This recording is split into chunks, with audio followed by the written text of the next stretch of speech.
Hello everybody, this is Dr. Bob DiMaria with another episode of Ask Dr. Bob, and we're getting questions from all over the world. We have a couple here from Australia down under, which is always tremendous. So someone said, hey, my mom, this is from the Australia, my mom is having a bunion issue, and what would you do? And I'm not saying this to be silly, you probably need to get a bunionectomy. Now, you don't want to be eating fruit, sugar, or dairy. You want to find someone that has done a lot of bunions. We've had people that come into our practice with a lot of issues. If it's not done correctly, we use an enzyme that has trypsin and chymotrypsin to take away the inflammation. Someone wants to know what can they do to get rid of gout.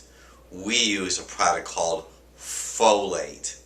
Wonderful results. And also something called L-Lysyme Forte, which is a vegetable culture. Someone has said they had these hands that ache up, they go up to their wrist, they're 58 years old, thought it might be carpal tunnel. If you have wrist pain on both sides, always have someone check your neck. Because if you have decay in your neck, that'll cause carpal tunnel-like symptoms in both hands. If you just have achy hands, achy joints, cut back on dairy, cut back on sugar. I am telling you, people tell me all the time how much they can't believe that getting off of dairy, sugar, and fruit takes away pain. This was a very interesting. Someone said, Dr. Bob, they've been following me with the information we've been doing about the hot tubs and swimming pool and bromine, fluorine, and chlorine. So this person has a hot tub and puts bromine in it, and they want to know if they should use chlorine instead. And I'm kind of chuckling because bromine, fluorine, and chlorine are all halides. They compromise thyroid function. And I am telling you right now, bromine, fluorine, and chlorine, that's chlorine toothpaste or fluoride toothpaste, all antagonize iodine. And we have a toothpaste that we use that does not have the fluoride challenge in it. Dr. Bob, this was kind of interesting. And by the way, for the bromine question, have a urine iodine loading test done to see how much iodine you actually have in your body, and we can help you with that. This person said, I have a 17 centimeter cyst on my right side. What can be taken to relieve a lot of gas that's causing extreme pain? I don't really know anything about the cyst, but if you have a cyst that big, that is a big cyst.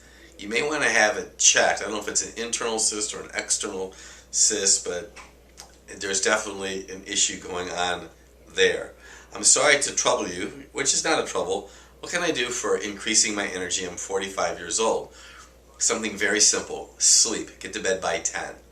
Have your adrenal glands and your thyroid checked. Those are the main two energy makers in your body. Your thyroid is the gas pedal. The adrenal gland is the fuel pump. If you have cold hands and cold feet, that's low thyroid. And if you have bright light that bothers your eyes and dizzy from a sit to a stand position, it's adrenal fatigue. They all work hand in hand. So you definitely want to have your blood pressure taken from a sit to a stand position. If it drops, it's usually adrenal fatigue. And have your thyroid tested, your T4.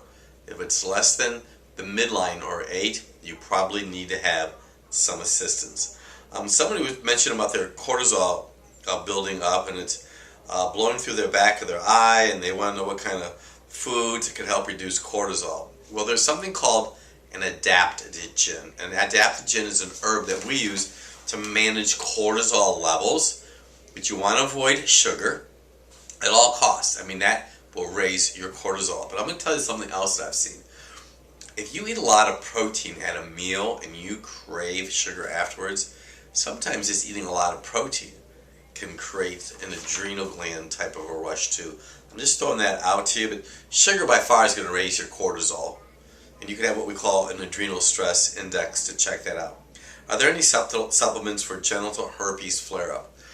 We have usually seen that herpes is usually a lack of calcium. We use calcium citrate and lactate, and we use a product in our practice called Agricept L. L is in Louis. I take 10 drops every day. See, viruses cannot penetrate when your cell membranes are glued together.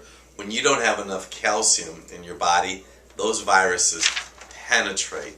And we have helped genital herpes with Agricept L and calcium. What causes restless leg syndrome? Very good question.